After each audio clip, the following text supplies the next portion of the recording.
So first, I think by way of introduction, tell us who you are, what you work on, and how you got there. Okay, I can do that. So, Monica Diaz, HACR Service Corporation, which is a new organization for me. 5 weeks, 5 states, and 16 million members to serve. So that's about me. And I got there 5 weeks ago again, moved to Chicago, so I'm exploring the area, liking it quite a bit. Wonderful, welcome. Mike. So Michael Lopez, I'm the head of inclusion and diversity at Diageo. Diageo is probably the largest spirits company you never have heard of. So we are the custodians of wonderful brands like De Leon, which if you were at the opening reception, hopefully you had a Paloma with our wonderful tequila. We also are the proud owners of Don Julio, Casamigos, Johnny Walker, Kettle One, Buchanan's, and the list goes on and on. All of our favorites. Good morning, Wendy Lewis with McDonald's. I have a question for you. How many people in here have eaten at McDonald's anytime this week or in the last 7 days? How many people have worked for McDonald's at one point in their lives? And how many of you personally know someone who works for McDonald's? Excellent. That's the company that I work for. And we, just have a pleasure of serving you 69 million times a day, every day. So happy to be here. So Wendy, we're going to start with you. Okay. Let's talk about the state of play. What is the state of diversity and inclusion in corporate America? What's changing, but what also stays the same? Great, thank you. Thank you for that question. I'm very opinionated about it, to be quite honest with you. So I have been a D&I professional, or what we now call diversity and inclusion, for a very long time, a few decades to be exact. And I have really been blessed to have the privilege and the pleasure of working for 2 very distinct brands. Of course, McDonald's, but previous to McDonald's, Major League Baseball. And at MLB, I started with the Cubs and then went on to the commissioner's office. So I literally worked for all 30 of those franchises. So being in the D&I space, being in great branded company space, where it's very public, has been really, quite a journey. And what I see happening today versus what I saw 30 plus years ago is what we are now calling D&I was almost non-existent. It was a matter of true affirmative action, counting the heads. It was total representation, but not really, because there really was no real pipeline or real representation threaded all throughout. And of course, that was very long ago. So the big change that has happened is that D&I really has become this C-suite player. And any company really trying to get it done and trying to sustain and not be one of those who are going to disappear, in that opinion, that was quite startling of, almost 80% of the people saying brands could disappear that I could care less about. To make sure that you're not one of those, D&I has to be at the table. And so now I see it being, very strategic, very much a C-suite player. One of the things that used to happen very often amongst my peers, which would drive me nuts, and so you guys, sorry, you can't say it. D&I people would say, well, I know that we are, successful, or I have reached my KPIs when, my position is not necessary anymore because D&I is going to be a part of what we all do. And I would look at them like, are you crazy?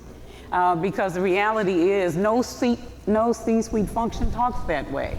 Your chief marketing officer doesn't talk that way. Your chief technology, chief officers don't talk that way. They talk about being progressive and innovative and being a continuum of the company. As a matter of fact, if not me, it's somebody else, because you can't do this without this functionality being in the company. So I think that's probably the biggest change. What has stayed the same, and it's okay, but I think it's in some ways unfortunate, because it's why we still are at such a stalemate of why we are not seeing more progress, given the enormous amount of talent, given the multiculturalism of the whole planet, but very specifically in the US. And that is, D&I has heavily indexed still on talent. And talent is important. We all got jobs, thank you, Lord. But the reality is it's bigger and broader than that. Imagine if we had spent just as much time on supply chain, on supplier diversity. And those are businesses. Those are real businesses who multiply, who are multiplier effects because they hire people, they create infrastructure, they create tax bases, all of that good stuff, and they become our partners in the business itself. Imagine if we had spent as much time developing infrastructure around these kind of relationships, that whole community component that really are strategic partners. Imagine if we had spent as much time in marketing as we do in HR. So I think that's the piece that has remained the same, is that we so heavily have our proof points based in talent, and I hope that we start to stretch that more broadly. Michael. Yeah, a similar thought. It's hard to comment on the rest of corporate America, so I'll talk about what we're doing inside of Diageo. Inside of Diageo, we're one of a few companies and really proud of our achievements on the representation side. So we've been 50% gender diverse for the last 6 years amongst our salaried population. 50% of our board is female. 38% of our executives are female. You look at ethnic diversity, 16% of our executives are ethnically or racially diverse. Nearly 30% of our population is racially or ethnically diverse. So we understand the representation issue, but to Wendy's point, we see the need to really embed this into the body of the organization. So we're taking a different approach. I oversee inclusion and diversity, largely focused around the HR capability. But I have a partner. I have peers that are looking after employee engagement to really understand and embed inclusion into the culture and the fabric of the organization. We have heads of inclusion inside of the supplier group, inside of our community relations, and inside of marketing. So we're really looking at these 5 critical areas to weave it into the way we behave and try to build our capability around acting inclusively so that employees experience the organization in a more inclusive way. Wonderful. Monica. So I've had the privilege and the opportunity to see this work evolve in 5 different industries, right? I didn't design my career that way. It just happened that way.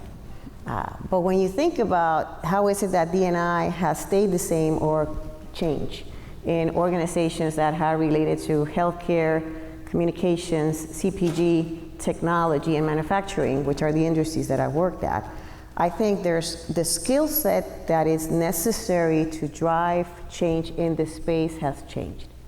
To Wendy's earlier point, before it was more, we saw a lot of the legal component in it, which is still part of it, but the people who came to this field had a very heavy component on the legal background because that was necessary to perform what it was expected from the role at the time. Not so much. We may still have a lot of attorneys in this space, but there are other skill sets that have become increasingly more important to drive results, which are business acumen, organizational development, influencing strategies. That's what it takes, and the opportunity to really collaborate and influence across functions, because it is, to the points that have been made, we have to have our hands in many different areas, on the talent, on the business, and culture, and then community. And community can be external partners, customers, consumers, but also it's about partnerships. So the skill set has changed quite dramatically. What has not changed, I think, is the necessity to push in a direction that feels like we're swimming against the current, and many times. And we feel, a lot of the practitioners, we typically talk about the fatigue, this is tiring, because you actually feel that you're counterculture all the time, although we're not. We're shaping culture. We're not trying to change culture, but it could be, it takes a toll on you. So the need to re-energize and figure out where are the sources of that drive energy for practitioners has become increasingly more important. Hence, interesting connection between diversity, inclusion, and well-being. So that's a new thing that has changed. You mentioned sort of going against the current, swimming upstream. It's no secret that we're in strange political times, and narratives around Latinos in the United States are negative, and the negative impressions are being pushed. We'll say it that way. So what does that mean for Hispanic inclusion in the work that you do? So what is the state of Hispanic inclusion, knowing that those currents are swirling around you? I think that what it's important to recognize is that we, in the organizations, and again, in different industries, I've seen some common situations, there are some data points that we are all very aware of, that we keep repeating, right? No surprise that Latinos are focused on culture, it's family-oriented, it's extended families and multi-generational families, so we all talk about that. We all talk about the fact that Latinos are the youngest minority population with a mean age of 28 as compared to 43, I think it is, for white non-Hispanics. So we're certainly the population, minority population that is the youngest, mainly millennials. And we also know and talk about in different industries that we are highly adopting technology, and we are high adopters and high users of mobile technology. We all know that. Everybody knows that. So that is a common thing. What I think it's also the conversation that we need to have more, and that is not changing quick enough, is what do we do with all that? The topic of representation, and we have been here, right, for a few days now, talking about if that is the power of the numbers, let's not have numbers that are big in size but low on impact. How are we going to solve for that? That is important. Organizations kind of like may focus and get a little bit distracted, I think, with smaller changes like the nomenclature. Is it Latinos? Is it Hispanics? Is it Latinx? All is fine. But that is important because we are a nuanced culture. But aside from that, how is it that we're going to bring this together to harness the power of Hispanic, Latino inclusion? That is the topic that we don't talk too much about. And it's interesting to see how each organization and industry is addressing that.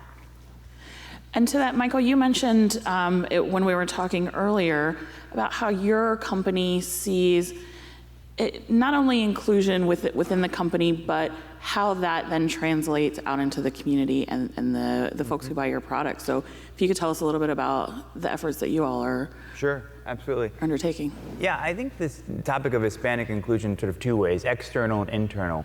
And we just had a wonderful presentation around brands, and I think you heard the message, right? Brands have to be purposeful in the way they show up in our communities. Otherwise, you're dead on arrival, right? And that's something that as companies we recognize, as marketing organizations we recognize. So for us, an example of this is Johnny Walker. The whole brand purpose is about progress. And so as an organization, we purposely decided to insert ourselves in the conversation when we were looking at what was happening and what was changing heading up to the 2018 election, and developed a piece and a real body of work around progress that was focused around honoring and appreciating the fact that we are a nation of immigrants. And did a pretty big spot and commercial ad called This Is Our Land during the Super Bowl in 2017. And it didn't stop there. We've continued that work. In the midterm elections, we partnered with Voto Latino, which was getting out the Hispanic and Latino vote, offering rides to make sure that the Hispanic and Latino voice was heard in our elections. Again, nonpartisan. This isn't about a partisan issue. This is about really activating and doing what we can to make sure that we're not just focused on representation metrics, but we're really starting to change the discourse and enable another awareness and offer opportunities for our community. Internally, interestingly, it's a bit different. What we're doing internally is we've asked, particularly the resource group, Conectados, which is our Hispanic and Latino resource group, to really take the agenda and move it and to build bridges. So we ask our resource groups to produce 40% of their programming in partnership with other resource groups. And it's really important for us not to talk about Hispanic inclusion in isolation internally. we really want to provide the opportunities to connect to other groups. Because we used to talk about it like a big diversity calendar, right? And you get to Hispanic Heritage Month, and here's your mantle, go out there and preach the sermon on why we should be aware and be mindful of Hispanic inclusion. Now we look at it and say, here are a plethora of opportunities for you to engage with our women's group, to engage with the African American heritage group, and to really engage with our non-diverse community as well. Because we really want to have a seat at the table all throughout the year. If we still sort of parse it out at these one and discrete times, I think we're doing ourselves a disservice. Absolutely. Wendy, McDonald's is a brand that touches everyone's lives. It's in every community, everywhere. How does that shape what you all think in terms of Hispanic inclusion and the work that you all are doing? I think one of the reasons that McDonald's has been so impactful, it's really based, and literally this is the DNA of the company. We refer to it as the system. It's based on a three-legged stool. So it is benchmarked and locked into the employees, the owner-operators, the franchisees, and the suppliers, the supply chain. And that, I think, what has been a part of not only making it a great brand of sustainability, but really having that market difference within each community. Because those owner-operators are the community. They employ the community. We're getting really, really advanced in educating the community with different offerings and creating not just the job, but the opportunity for real career, real progress. And people have seen it. They know someone who started there and then they're there. And when that happens, throughout the country and throughout the world, that is what has made the market difference. We do have wonderful burgers and fries. Best fries in the world, quite honestly. If you're a vegetarian, still go get the fries. But the reality is, how do you make it so that you're so much more? And we talk about McDonald's being as much of a lifestyle, as much as it being a part of how people are succeeding, how people are advancing, and how do I get you in and keep you in the life cycle of the brand. So I think it's that kind of intentionality, real strict intentionality, that's going to make the difference.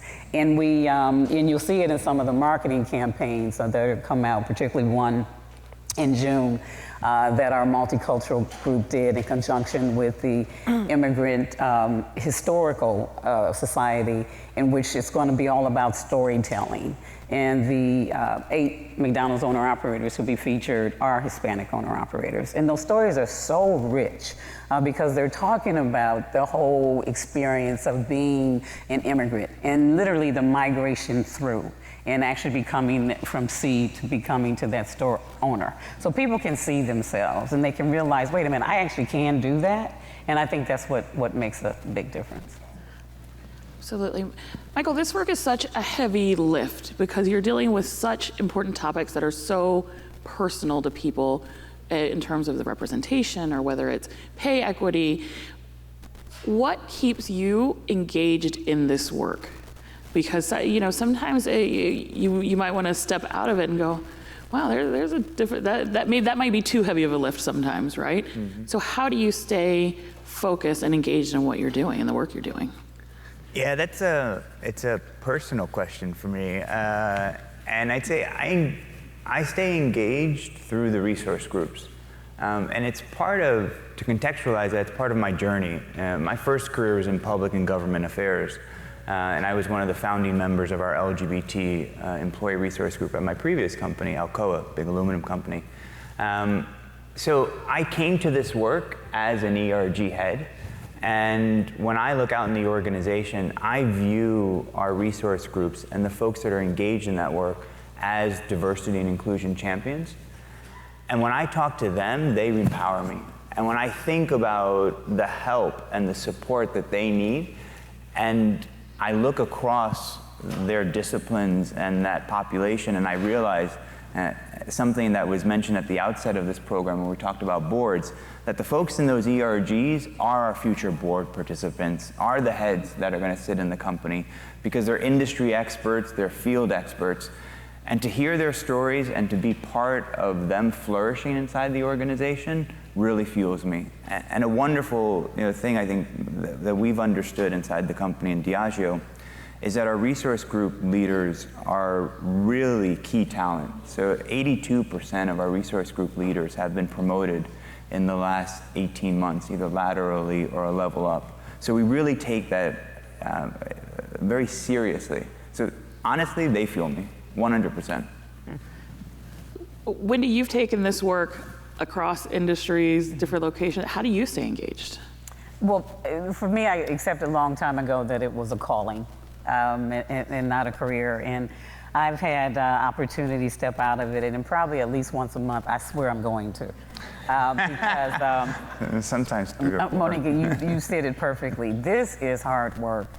It may be, well, I've been doing it for so long, I can't say the most challenging function I've ever had because it's kind of most of my adult working life, but it is, it takes you to another whole level. I cite often that CDOs or folks in this space have to operate very much like cultural anthropologists in terms of understanding what's inside and outside, but more importantly, you become such a politician in this space. I'm sorry, but it's true.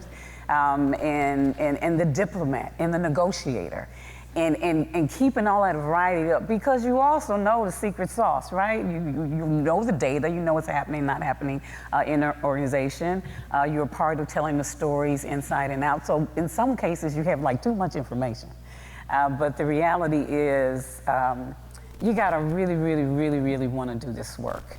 Mm-hmm. And for anyone who's thinking about it, yes, if you just wanna test it out, and you try it and don't like it, please move on. And I say that because I think that we are at such a renaissance in this work, in making it real, making it deliverable, literally being those agents in the community, but also those activists and that advocacy in the organization. And everyone is trusting you. And so if you are not being intentional and don't want to be transformative, this is not the job for you. Now, literally, there are companies who just be more than happy to just, you sit bench and just, play nice and do the dinners and keep it rolling. I'm not that person. These are not these people, and nor are the brands that we're representing. So it's a deep dive. It takes a lot of perseverance. It takes a great community of your peers. It's amazing. D&I folks, more than anyone I've seen, cooperate so well in a very competitive environment. We tell each other secrets that I'm sure are legal and finance, and we just have a conniption fit. But that's how it's done. So in all respect to this work, promote your D&I person. Help them. Be a part of that internal coaching that they need. Share with them information that you know would make a difference, and very politely complain about the difference that you don't think they're making, because trust me, right now, you really don't want to do without us. And we know we can't do without you. Mm-hmm. Yes, and we know Monica's a believer. She actually just moved to an entirely new city to take on her role. And so, Monica, tell us about your experience. No, I absolutely agree with what is being shared. I would just say it is important to realize that this work requires tight collaboration. Sometimes people, say, and to Wendy's point, like, how can I help you? And my ask to people is, I think you might want to turn that around. I don't need you to help me. I'm here to help you. So just look for the opportunities in the business and what they're doing to figure out how we can help. But everybody will show up and say, help. Well, the way you help me is like recognizing that I'm here to help you. You're the ones who are trying to kind of like get to the bottom line of the business. And I'm here to, my team and the function and the champions and the ERGs are here to help you do that well. I mean, very, very proud of. One thing that is common in my career is that I've always joined companies that I could connect very tightly with their purpose, because you cannot do this work to the extent that it can be done if you cannot connect with what the company is doing. So that has been a consistent thing for me. And how is it that diversity and inclusion can help the business? I'll just give you an example. And again, it's been only 5 weeks, but just a sense of purpose and understanding of how this work can really have an impact. I mean, just a few weeks ago, as I was joining the company, I went to Texas to get to know more about the business, and I was there just a few days after HCSC had announced the establishment of 5 clinics, not 5 clinics, 10 clinics in Texas called Sanitas. It's a partnership that is going to grant people to have the 2 most important things in healthcare, which is access and affordability. We need to have access to the healthcare, and we have to be able to pay for it. Yeah. That was extremely helpful to understand how they had taken like huge spaces in areas heavily populated and densely populated by Latinos, okay, in Texas, and provide them with a place that is huge, kind of like established for members of Blue Cross Blue Shield, that they can actually have the care they need at an affordable price. That is huge. And for that, it's important to have the backbone of understanding your community, the nuance of the culture. So which are the differences if you're serving a Latino that happens to be Mexican, US born, or Mexican from Mexico who just got here? Those are nuances that are important. So again, we are here in service of the business. When the business opens the door to say, I wonder what you have to say about this, that gets us places. So I think that's kind of the capability of what energizes me every day, what is possible, what is still there to do. I've become impatient with the resource or lack of that we're having. So I just, what keeps me energized every day is like, I want to see change in my lifetime. I have no patience for, oh, that's going to happen by 2050. I don't know if I'm going to be around by 2050. I want to see it now, in my lifetime. Let's get it done. It's time. So anyway, that gets me moving every morning.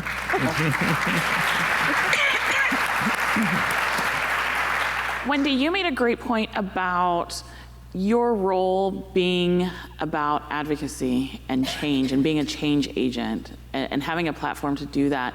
So that'll bring us into kind of the nuts and bolts of what you do. So let's talk about some examples of narratives that you're bringing in and things you're thinking about to change the way your company looks at D&I. Sorry, got a little cough there. The biggest narrative that I've tackled at McDonald's is changing the conversation about diversity and inclusion. So at McDonald's, we say diversity is inclusion, inclusion is diversity. Because I respect, that we've been doing this work a long time, and there is a lot of work in theory around what's the difference, how are they the same, and when I think how much time we've spent trying to explain what it is and what it's not, the whole time I have witnessed for over 30 years that when you take the D out of the D&I conversation, it will morph homogeneous. Because that's just that whole human comfortability we have. The bias is there. And by the way, you have bias, you're human. If you have a brain, you have bias, bottom line. So let's get over ourselves about that. So the reality is, at McDonald's, we know this is a real seismic and bold value proposition to say that every employee must be treated with respect and encourage to express that experience. And so it is about the inclusion of race and gender and culture and religion and ability and values and experience. And so when we talk about everyone accepting and recognizing their D, I mean everyone has their D. You are all diverse people. And so when we talk about it sort of that globally, then you don't end up with the thee and the us and the him. And now, we still definitely have our employee business networks and sort of all of those things, because that's very important. But diversity is inclusion. Inclusion is diversity. I am saying if you separate the two, something is gonna get lost. It always does, no matter how intentioned you are. So just get over it. Diversity, inclusion, inclusion, diversity. That's one. The other narrative that we change is in the education piece. And so we've gone back and we revamped our entire education program. And so where we had the Latina Leadership Series, where we had Black Career and Development, where we had all those very, very unique programming, really we're starting all over with theories based on unconscious bias. So at McDonald's it's called food for thought, beyond bias. Because if I do a workshop with you on unconscious bias, in the first 5 minutes, you find out you have unconscious bias, then what? So the reality is we're going beyond bias and getting into specifically how we feel about people, places, and things and the culture that they bring is really creating the best and the worst in us in our business.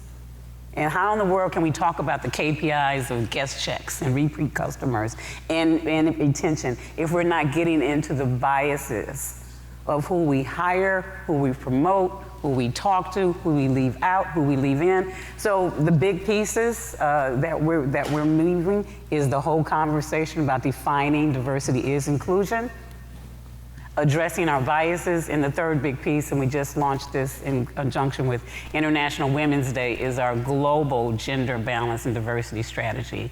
That is the first time that we've really executed a major D&I structure throughout our entire system. Excellent. Michael, the same question around the new narratives that you're thinking about. And yeah, it's similar. I agree with Wendy. Diversity is inclusion, inclusion is diversity, and it's a journey to get there. Inside of Diageo, as I said, we've done decent on our diversity at a macro level, and so what we're really focused on is how do you make inclusion more action-oriented? So very similar to what Wendy is doing. We recognized that what we were doing was creating a lot of awareness, but really wasn't driving people to action. And so we've revamped our inclusion training and really thought about it from a multi-year perspective to help individuals go on that journey. And even more, we started to dissect inclusion, because for us, inclusion was becoming a little bit ambiguous inside the organization. So we started to break it down and say, well, what does it mean, right? How can you make it more tangible? How does it work for the shop floor to the C-suite? And so we've honed in around 5 habits that we're trying to drive inside the organization. And that is include diverse people, right? Use active listening, build on those ideas, work through that misunderstanding, and finally speak up for others. And that last one is really, really important, because it all comes to a test. Because we've all been in those situations or around those tables when you may say something and it's as if you've never said it. And that isn't a diversity issue. Guess what? It's happened to everyone across the board. Yeah. And how impactful and how powerful it is if one of your peers just gently and respectfully turned the conversation and said, you know what, Tom? I think Amy had an idea that I'm not sure we heard. Amy, could you go back and say what your idea was? And then someone builds upon that idea. You've created a friend, you've created an ally for your rest of your career. Absolutely. And so it's really getting the organization to understand that being inclusive is an action verb, and it's something more tangible. And in addition, the second point that we're focused in is around the intersectionality of our identities. Because I think, and I'll call myself out, as I've done this work, sometimes I haven't done it service because I've been focused on the sort of those very obvious forms of diversity, when in fact, I experience and you experience the organization based on the intersection of your identities. And I think that's led to a conversation and led us to have courageous conversations that we facilitated inside the organization to start to unpack what is the experience of multicultural women. The Diversity Best Practice did some research a few years ago, and they found that 58% of multicultural women felt that their perspective wasn't being heard inside the organization. Conversely, 87% of multicultural women who had a male ally actually felt like their opinions were valued. That's really impactful. So that led us to an insight. Wow, we've really got to expand this inclusion intent to include non-diverse males, and we've got to engage them in new ways. So we're starting to explore that with our resource groups and identifying what we call semi-formal mentoring programs, which are a bit more organic to really build those relationships across difference. I would say that how many of you were here on the previous presentation by Republic and Havas? How many were here? Okay, so this would resonate. I think Christina was the name of our speaker. Am I correct? Melissa. So sorry, Melissa. Great speaker, great content. So one of the correlations that I typically make, because I work in media and serve sales and marketing many years, is the content. She spoke about the six functions of content. It's to inform, it's to awareness, it's to reward. That's extremely important. Because as I think about what best practices we hear, we go like, oh, we should do that. Oh, maybe we should do what Diageo is doing, or what McDonald is doing. Stop. Take a second and figure out, are you at awareness level of the content? Mm-hmm. Are you at reward of the content? So what is your stage in a journey to be customized to what your company actually really needs? Otherwise, you might be kind of pulling on a best practice that is gonna fizzle very quickly. So I say that because one of the things that I think is extremely important for us to understand is what is the space in which we might want to create awareness about unconscious bias, or we want to move into behaviors, right? When is it that we need to validate the identity of women who might be underrepresented in a technology space, versus when are we ready to move the conversation forward to bring males into the discussion to shape what the space looks like? Do we need awareness? Do we need education? Do we need rewards? Where are we? And that's a very, very important assessment. My grandmother was a seamstress, and from her I learned, you measure twice and cut once. Measure twice. It's important to take the time to do that. As an example, I will tell you, one of the things that I was so pleased to discover around the topic of women in technology space, right? So there's a group at HESC Blue Cross Blue Shield that is called the Health Technology Health Analytics. And when I got there, they invited me, again, business saying, I think you can add value. This is, I was brought in to listen to what they were discussing to figure out how I could help them. Good, we're establishing the rules in the right way. And one of the things that I noticed very quickly is that they were gravitating between gender diversity and women's conversation and women's conference, and when do we bring them in? I said, like, whoa, hold on. Where are you? Again, Melissa's content is like, are you awareness? Are you rewarding? Are you educating? Where are you? So after listening for a little bit, I learned that they were more at the stage of bringing their counterparts into the conversation. I said, well, then correct everything that you are saying and doing so you have some integrity of your effort.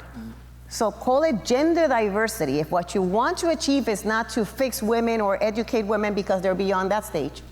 So I said, like, well, if you're beyond the point of that, then call your efforts gender diversity. Stop calling it, we're gonna have a women's conference, we're gonna have like a networking reception, so women are not broken, don't try to fix us. So figure out what is the outcome that you need. You want diversity of gender in the room. That means that you're gonna create efforts that are gonna attract men to the conversation, because you're not calling it, this is a conference for women. See what I mean? But not every organization is in the same stage. Understanding what is the space in which you're in to then bring the content and the approach that is necessary and the language to call it what you need to be. It's extremely important. Can I add to that? Please. There's a point I want to add to what Monica was saying. So, absolutely true. But I'm going to say, let's also challenge ourselves to think about, what do we mean by gender? That's why we refer to it as gender balance. And I remember having a conversation like that, and it was very much skewed to men and women. And I said, so you do know gender is a whole lot more fluid than distinctly right. that.